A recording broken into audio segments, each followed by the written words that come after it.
నమస్తే, welcome to iNews. పశ్చిమ Asia యుద్ధం ఇప్పుడు భారత్ మెడకు చెమరు ఉడతాడులా మారుతోంది. ఇరాన్ ఒకవేళ స్ట్రైక్ ఆఫ్ హార్మోస్ ను మూసివేస్తే రష్యా నుంచి మనకు వచ్చే చౌక చమురు సరఫరా పూర్తిగా నిలిచిపోయే ప్రమాదం ఉంది. సముద్ర మార్గాలు మూసుకుపోతూ ఉండటంతో భారత్ ఇప్పుడు వేల కిలోమీటర్ల దూరంలో ఉన్న కేప్ ఆఫ్ గుడ్ హోప్ వైపు చూడాల్సి వస్తుంది. అసలు ఈ ప్రత్యామ్నాయ మార్గం వల్ల ధరలు ఎంత పెరుగుతాయి? భారత్ దగ్గర ఉన్న మాస్టర్ ప్లాన్ ఏంటి? ఆ వివరాలు ఇప్పుడు స్పెషల్ స్టోరీలో చూద్దాం. ప్రపంచ చమురు నాడి స్ట్రైక్ ఆఫ్ హార్మోజ్ ఇప్పుడు యుద్ధ మేఘాల మధ్య చిక్కుకుంది. ఇరాన్ ఇజ్రాయెల్ యుద్ధం గనుక ముదిరితే ఇరాన్ తన అమ్ముల పొదిలోని బ్రహ్మాస్త్రాన్ని ప్రయోగించబోతుంది. అది హర్మోజ్ జలసంధిని మూసివేయడం. ప్రపంచ వ్యాప్తంగా సరఫరా అయ్యే చమురులో 20% ఈ సన్నని మార్గం గుండానే వెళ్తుంది. ఇది మూతపడితే రష్యా నుంచి భారత్ కు వస్తున్న అత్యంత చౌకైన ముడి చమురు నౌకలు మధ్యలోనే ఆగిపోతాయి. రష్యా ఆయిల్ పైన ఆధారపడుతున్న భారత్ కు ఇది కోలుకోలేని దెబ్బ. కానీ భారత్ ఈ ముప్పును ఎదుర్కోవటానికి ఒక సాహసోపేతమైన ప్రత్యామ్నాయాన్ని సిద్ధం చేసుకుంటుంది. అది ఆఫ్రికా ఖండాన్ని చుట్టుకుని వచ్చే కేప్ ఆఫ్ గుడ్ హోప్ మార్గం.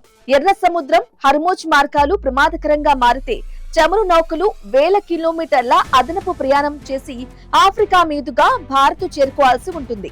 దీనివల్ల ప్రయాణ సమయం 15 నుంచి 20 రోజులు పెరుగుతుంది.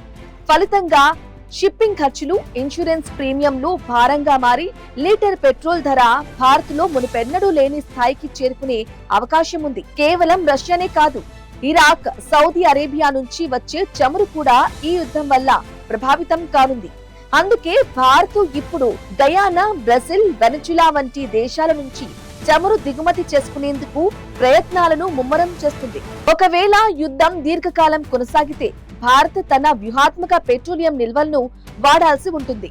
ఇవి కేవలం 9 రోజులకు మాత్రమే సరిపోతాయి. ఈ గడ్డు కాలాన్ని భారత్ ఎలా అధిగమిస్తుంది? నౌకలను రక్షణగా ఇండియన్ నేవీ ఎలాంటి వ్యూహాలను అమలు చేయబోతుంది?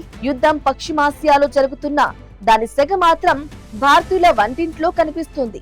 సముద్ర మార్గాల మళ్లింపు అంటే అది కేవలం చమురుకే కాదు, మనం ఎగుమతి చేసే వస్తువుల ధరలు కూడా పెరిగి గ్లోబల్ మార్కెట్ లో భారత్ పోటీతత్వాన్ని దెబ్బతీస్తాయి. కేప్ ఆఫ్ గుడ్ హోప్ మార్గం భారత్ కు ఆశాకిరణంలా కనిపిస్తున్నా అది మోసుకొచ్చే ఆర్థిక భారం మాత్రం సామాన్యుడి వెన్నెవిరిచేలా ఉంది. మరి కేంద్ర ప్రభుత్వం ఈ చమురు సంక్షోభాన్ని ఎలా ఎదుర్కోబోతుందో వేచి చూడాలి.